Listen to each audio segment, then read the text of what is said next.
Okay, now we're going to talk about how your brain works, part 2. And in this one, we're going to talk about the side-to-side way the brain works.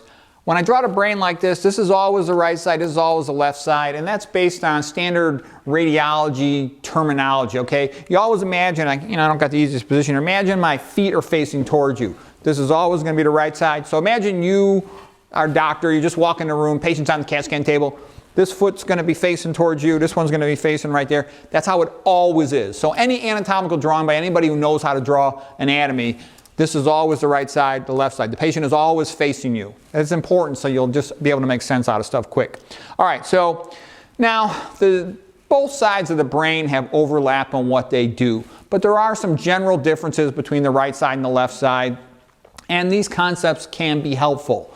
Don't think that they're completely like this, but they're enough like this that this is useful. Okay, so the right side of the brain. Well, actually, let's do the left side of the brain first because it's simpler and it'll get you started. So left brain, you think of that as being language, the classical anatomical perspective on the brain. Wernicke's area is to understand speech. Broca's area, a little more anteriorly, inferior frontal gyrus is to speak itself.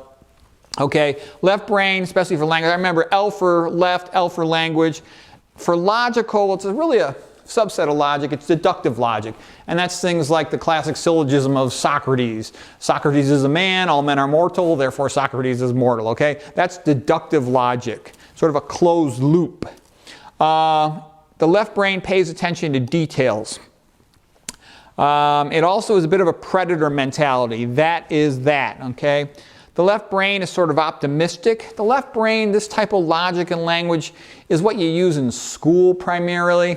And it's the type of language you're sitting at the kitchen table, you say, can you please pass me the potatoes? Clear, straightforward type of language. It's a little bit closed-minded. People who are excessively left-brained in their approach to a subject tend to overestimate how accurate their knowledge and theories and opinions are. It tends to overestimate its conclusions. It can be a self-righteous, overbearing, pain in the ass type of approach to something. And like I said, it tends to be a little optimistic, and that relates to strokes. Like a person who has a big right brain stroke, they might be quite optimistic. And that's kind of like my dad's stroke. He had a right brain stroke, so to speak, and because of that, his language was well preserved, but he sort of overestimated how well he was doing, and it was a problem because he wasn't motivated to do as much rehab as he should have done. But anyways, that's one of the scoops on left brain versus right brain. Now here's the deal on the right brain. Right brain is better for more subtle, complex language, like understanding jokes. Real quick, you know the anatomy of a joke? The first line of a joke is the setup line. And let's say there's a keyword with two meanings. So the first line comes in and you have expectation of the most common meaning for the keyword. But then in the second language, you jump to a surprise, and that surprise is the keyword takes a different meaning, and that surprise creates laughter because your expectations were unfulfilled in a surprising way. And that's a typical joke. A metaphor, comparing two things. The left brain's good at this, sort of a holistic, open-ended approach to understanding things. It's also called the artistic brain. It's also good for singing. There's some patients who they can't talk, but they can actually sing. Sometimes that's a way that a patient can still communicate a bit better after having had a stroke. It's sort of the big picture mentality, a prey mentality. So it's more like looking around. I'll show you the guy's name. His name is Ian McGilchrist. He wrote a whole book on right brain and left brain. Ian McGilchrist. He's a psychiatrist, MD. Check out his video. It's one of those RSA. I don't know what that means. It's one of those ones where they draw as they go along. His book is kind of long-winded. It's like hundreds and hundreds of pages summarizing the subtle nuance of all this. You don't need hundreds of pages of this, but I think his video is great, and you might want to read his book. He is an articulate, eloquent guy, but he'll talk about how the right side of the brain matches sort of a prey mentality, and he gives examples of it that are pretty nice. So Ian McGilchrist there. It's a little bit pessimistic.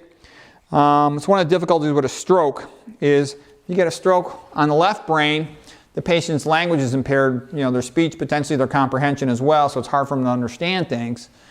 On the other hand, you get a stroke on the right side of the brain, and the patient might have a c'est la vie, you know. They think they're doing well, so they're not motivated to rehab. They don't understand. They lack insight in their condition. So either way, it can be difficult to rehab. If you're interested in stroke rehab, I think the best book is Stroke of Insight by Jill Bolt Taylor. She's a lady with hemiplegia, but she was a neuroanatomist as a career before her stroke, so she had insight into what she needed to do. She basically moved in with her mother, did a little more each day, and slept about 12, 14 hours a day, and she made a great recovery, full recovery from hemiplegia. All right, well anyways, that's an overview of the right and left side of the brain. And how can that help you? When I'm trying to solve a problem, a lot of times I'll try to solve really complex problems. I ask myself these questions. Am I thinking in a cortical way? Have I looked at this from both points of view, sort of a left brain, right brain way? And that ability to see a situation from multiple perspectives, it helps you to be better at solving stuff. It kind of reminds me of like that six blind men and an elephant metaphor. It's a good story. Six blind men and an elephant. Each man was looking at the elephant from a different part. You know, the guy on the side says, oh, it feels like a rug. One grabs the trunk, says in front, says it feels like a hose. Another one, you know, touches the tusk and said, no, it's something else.